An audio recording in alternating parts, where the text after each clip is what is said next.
Good morning दोस्तों। मेरा नाम अंजनी झा है और सिविल टाइम पे आपका स्वागत है। आज हम लोग देखने जा रहे हैं इकोनॉमिक्स के बारे में। तो इकोनॉमिक्स एक बहुत ही इम्पोर्टेंट सब्जेक्ट है जो कि सिविल सर्विसेज एग्जामिनेशंस में मतलब आपको एक होता है ना चार चांद लगाने के लिए बहुत ही कारगर विषय है, क्योंकि लोग इस पे कम ध्यान देते हैं। और अगर देखा जाए तो जीएस पेपर 3 में इसका बहुत ही बड़ा रोल है, जो कि लगभग 100 नंबर का सवाल इसी से पूछा जाता है। तो इकोनॉमिक्स के लिए कुछ और नहीं, एनसीईआरटी को हम लोग शुरू करते हैं। एनसीईआरटी जो क्लास 11th और 12th का है, तो एक बुक है जो काफी लोगों का कहना है और ये सच भी है कि मेंस ओरिएंटेड ये जो बुक है हमारे पास, ये मेंस ओरिएंटेड बहुत ही जो है सपोर्ट करता है हमारे मेंस के प्रिपरेशन में, जिसका नाम है इंडियन इकोनॉमिक डेवलपमेंट। तो इसको हम लोग शुरू करेंगे आज से। और शुरुआत करने से पहले ये पहला पहला वीडियो है हमारी। तो हम लोग क्या करेंगे कि आज कंटेंट्स के बारे में जान लेते हैं कि हमें पढ़ना क्या क्या है, चैप्टर्स क्या क्या है, यूनिट्स क्या क्या है। तो इस बुक को करीबन जो है टोटल जो है 4 यूनिट्स में बांटा गया है। उसको हम देख लेते हैं और कुछ चैप्टर्स हैं। चलिए आइए देखते हैं क्या है। तो पहला यूनिट जो है वो है डेवलपमेंट पॉलिसीज एंड एक्सपीरियंसेस। जो फर्स्ट यूनिट है हमारा, unit 1, development development policies and experiences. Policies and experience मतलब हमने जो डेवलपमेंट्स किया है, हमारी जो पॉलिसीज रही है थ्रू आउट 1947 टू 1990, मतलब लिबरलाइजेशन और जो वो आए थे उन सारे से पहले जो हमारा जो भी सफर रहा है, डेवलपमेंट रहा है, पॉलिसीज पॉलिसीज का डेवलपमेंट रहा है और एक्सपीरियंसेस रहा है, उसको हम लोग यहाँ पे देखेंगे। तो इस चैप्टर में ये बताया जाएगा कि 1947 से लेके 1990 तक हमने कौन कौन सा डेवलपमेंट पॉलिसीज इंप्लीमेंट किया और क्या उसका अनुभव रहा है, कितना अच्छा रहा है, कितना कारगर रहा है, वो हमें देखेंगे। जिसमें हम लोग देखने जाएंगे कि एग्रीकल्चर सेक्टर में हमने क्या किया, इंडस्ट्रियल सेक्टर में हमने क्या किया, फॉरेन ट्रेड में हमने क्या किया, हमारी जो पॉपुलेशन थी उसकी कंडीशंस क्या क्या थी, ये सारी चीज़ उसमें हम देखेंगे। तो इसमें जो पहला चैप्टर आता है इस यूनिट में, उसका इटसेल्फ नाम है इंडियन, जो चैप्टर 1 है उसमें आता है Indian economy, Indian economy on the eve of independence. जैसे चैप्टर का नाम ही खुद बता रहा है, Indian economy on the eve of independence. जो हमारे पास जो इकोनॉमी थी, जो लेगेसी हमें मिली थी ब्रिटिश गवर्नमेंट के द्वारा, तो वो उस समय जब हमारा हमारा देश जब आज़ाद हुआ था, तो उस समय जो इकोनॉमी थी वो कैसी थी, वो प्रोग्रेसिव थी, रिग्रेसिव थी, तो उसको इसमें हम चेक करेंगे। तो वही सेम चीज़ हम लोग देखेंगे कि हमारा एग्रीकल्चर कैसा था, हमारा इंडस्ट्रियल सेक्टर कैसा था जब अंग्रेज यहाँ पर थे, उन्होंने कितना शोषण किया। तो वो सारी चीजें इसमें हम जो है चर्चा करेंगे चैप्टर 1 में। फिर सेकंड चैप्टर जो आता है इस यूनिट का, वो है Indian economy. Same, Indian economy from 1950 to 1990। तो इसमें हम देखेंगे कि आज़ादी जब हमें मिली, तो जो डिफरेंट इकोनॉमिक जो पॉलिसीज बना, तो उसका असर क्या रहा है हमारे देश पे। वही सब पैरामीटर्स के ऊपर कि एग्रीकल्चर कैसा रहा, इंडस्ट्रियल सेटअप कैसा हुआ, हमारे डेमोग्राफिक्स या मतलब जो लोग थे उनके ऊपर असर क्या हुआ, जनता कैसी थी। तो ये सारी चीजें यहाँ पे हम लोग देखने जा रहे हैं। फिर सेकेंड यूनिट यहाँ से शुरू होता है इसके बाद, जो कि काफी इंपॉर्टेंट है हमारे लिए। वो है आपका economic reforms, economic reforms since 1991। क्योंकि यहाँ तक तो हम लोग देख ही रहे हैं, 1990 तक हम लोग देख चुके हैं, तब उसके आगे अब चल रहे हैं हम लोग। तो वो है इकोनॉमिक रिफॉर्म्स सिंस 1991। इसके अंदर जो हमारा चैप्टर आता है वो है चैप्टर नंबर 3, जो इटसेल्फ बता रहा है क्या है, लिबरलाइजेशन कि एक पॉलिसी आई थी 90s में, स्टार्टिंग में ही आई थी, लिबरलाइजेशन क्या है इसको हम लोग चेक करेंगे। फिर इसका असर क्या हुआ, नीतियों पे क्या इसका असर हुआ लिबरलाइजेशन का, वो हम लोग यहाँ देखेंगे। फिर हम लोग देखेंगे जो है कि प्राइवेटाइजेशन कितना बड़ा रोल प्ले करता है इकोनॉमी में 1990s के बाद। फिर हम लोग देखेंगे कि ग्लोबलाइजेशन क्या है और उसका इम्पैक्ट क्या रहा है। बहुत तरीके से हम लोग देखते चले जाएंगे और ढंग से समझते जाएंगे, पूरी तरीके से बेस के साथ, बेसिक्स के साथ, क्योंकि सिर्फ रटने से कुछ नहीं होने वाला है और अधूरा भी समझ के कोई फायदा नहीं है। तो हम लोग पूरा एकदम तह से देखेंगे कि लिबरलाइजेशन होता क्या है, प्राइवेटाइजेशन क्या है और ग्लोबलाइजेशन क्या है। उसके बाद 90s के बाद अभी तक इसका क्या असर रहा है वो भी हम लोग देखेंगे। फिर आता है यूनिट नंबर 3। यूनिट 3, अभी तक 2 यूनिट हो चुके थे, अब यूनिट 3 आ रहा है।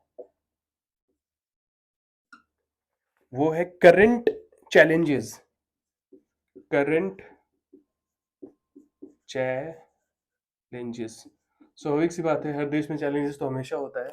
तो इसमें हम क्या देखेंगे कि अभी हमारे पास क्या चैलेंजेस हैं जो कि हमारी भारतीय अर्थव्यवस्था फेस कर रही है, फेसिंग द इंडियन इकोनॉमी। तो इसमें हम चर्चा करेंगे कि अभी हमारे साथ क्या क्या समस्याएं हैं जिसको और बेहतर किया जा सकता है, जिसमें से आप लोग जानते ही होंगे कि सबसे पहला क्या है। तो चैप्टर 4 फिर आएगा जिसमें डिटेल हम लोग एक्सप्लेनेशन देखेंगे कि पॉवर्टी है क्या, पॉवर्टी की इम्प्लीकेशंस क्या है, किसी देश में पॉवर्टी अगर होता है तो किस तरीके से उसकी इकोनॉमी इफेक्ट होती है। तो ये सब यहाँ पे हम लोग चर्चा करेंगे तो चैप्टर 4 में। फिर आता है चैप्टर 5 जो है human capital formation in India. Chapter 5 human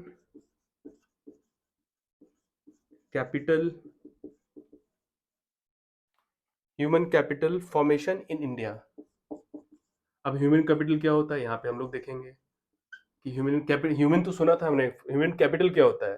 तो कुछ और नहीं है, हम भी देश के लिए एक एसेट है, मतलब एक एक इंसान यहाँ पे जो भी कंट्रीब्यूट कर रहा है किसी फॉर्म में वो देश का एसेट ही है।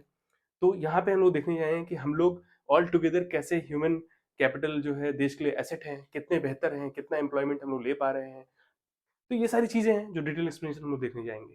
तो चैप्टर 5 हो गया। फिर चैप्टर 6 में हम देखेंगे, ऑब्वियस सी बात है, रूरल डेवलपमेंट। चैप्टर 6 में देखेंगे रूरल, ग्रामीण क्षेत्र में कितनी तरक्की हमने की है अभी तक, ये हम यहाँ पे देखेंगे। तो अभी तक हमने देखा है यूनिट 1 है जिसमें डेवलपमेंट पॉलिसीज एंड एक्सपीरियंस है कि 1947 से लेकर के 1990 तक हमने जो भी डेवलपमेंट किया है, जो भारत ने तरक्की की है, उसकी पॉलिसीज क्या रही है और क्या उसका अनुभव है, अच्छा है, खराब है, कैसा है। फिर उसमें 2 चैप्टर्स आते हैं, चैप्टर 1 और चैप्टर 2। चैप्टर 1 हमारा बेसिक्स है, बिना इसको समझे आगे बढ़ ही नहीं सकते हैं। और मैं आपको फिर से याद दिलाऊं कि अगर मेंस के लिए हम लिखने चलते हैं, मेंस की तैयारी, यहाँ मतलब ये बुक जो है समझिए आप कह सकते हैं बहुत ही इंपॉर्टेंट हमारे लिए, क्योंकि ये हमारे समझ को, आपके समझ को बेहतर तरीके से मतलब बिल्कुल आपके दिमाग में बिठा देगा कि क्या होता है इकोनॉमिक्स। उसके साथ इम्प्लीमेंट जो इम्प्लीकेशंस हैं, इम्प्लीमेंटेशंस हैं, पूरे समाज में ये कैसे रोल प्ले करता है, ये वो किताब आपको तरीके से बताएगा। तो इसको हम देखेंगे। तो चैप्टर 1 क्या है, Indian economy on the eve of independence, मतलब जब देश आजाद हुआ था तब क्या इकोनॉमी थी, उससे पहले क्या इकोनॉमी थी, वो हम तब देखेंगे। जिससे ऑब्वियसली ये भी पता चलेगा कि हमारे पास चैलेंजेस क्या हैं आगे काम करने के लिए। उसके बाद जब लीडरशिप हमारी आई, first generation of leadership after independence, तो 1950 1990 तक हमने कैसी इकोनॉमी हमने मेंटेन की, उससे के अंदर क्या क्या चैलेंजेस थे और हमने क्या क्या अचीव किया, 5 ईयर प्लान्स वगैरह सब इसमें ही आते हैं जिसको हम लोग पढ़ेंगे देखेंगे। फिर यूनिट 2 आता है जिसका जो है व्यापक तरीके से हम लोग अलग ही पढ़ाई करने आ रहे हैं कि 1991 के बाद, 1991 के बाद क्या होता है हमारे इंडियन इकोनॉमी में। तो बहुत ही इंपॉर्टेंट प्लेयर्स आते हैं, जो लिबरलाइजेशन है, प्राइवेटाइजेशन है और ग्लोबलाइजेशन, ये इसने पूरे भारत को एक तरह से बदल दिया था, हमारी इकोनॉमी को पूरा चेंज ही कर दिया था। इसको हम देखेंगे। फिर जो एक करंट चैलेंजेस, वो हम देखेंगे कि अभी हमारी इकोनॉमी क्या फेस कर रही है आफ्टर जो है implementation of liberalisation, privatisation and globalisation. तो उसमें हम देखेंगे चैप्टर 4 में पॉवर्टी, फिर देखेंगे कि human capital formation in India और रूरल डेवलपमेंट, इसको हम लोग अच्छे तरीके से देखने जा रहे हैं।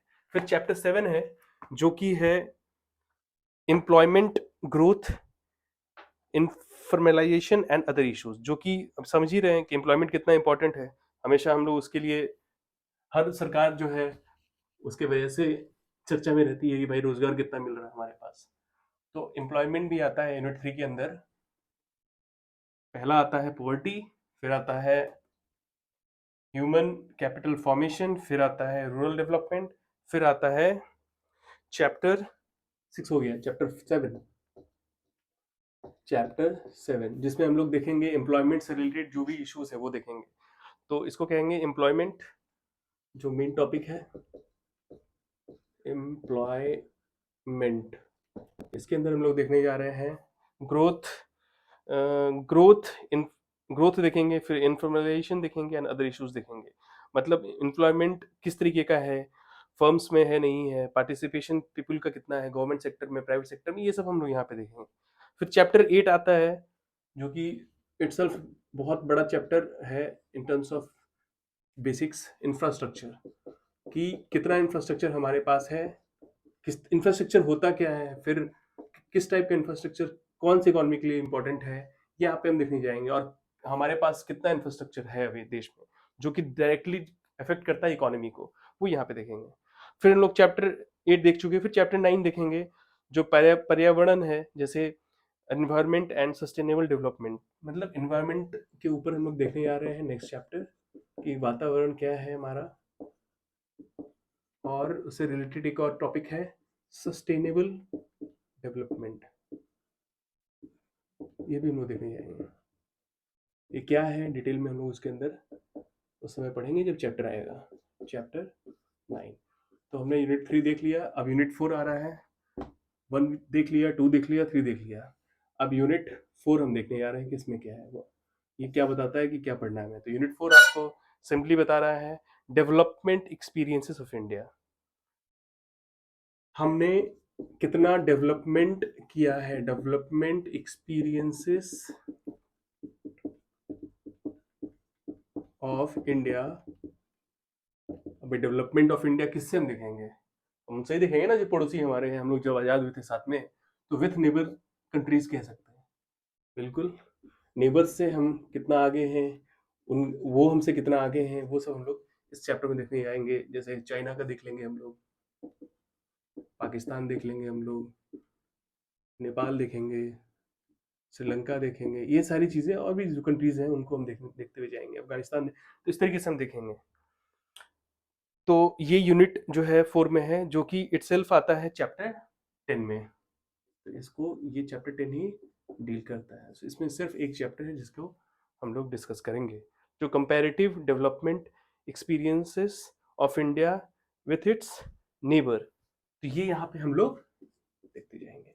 और एक स्पेशल रिलेशन जो साउथ ईस्ट एशियाटिक कंट्री से है, वो भी हम लोग यहाँ पे देखेंगे। तो उम्मीद करता हूँ मैं कि हम लोग इस जर्नी को शुरू कर रहे हैं आज से, और अगली क्लासेस से हम लोग एक एक चैप्टर देखते जाएंगे, सब टॉपिक्स देखते जाएंगे, और कैसे क्या इकोनॉमिक्स को जो है पढ़ना है, इकोनॉमी को पढ़ना है, डिफरेंस क्या है दोनों के बीच में, इकोनॉमिक्स और इकोनॉमी, वो भी हम लोग देखेंगे।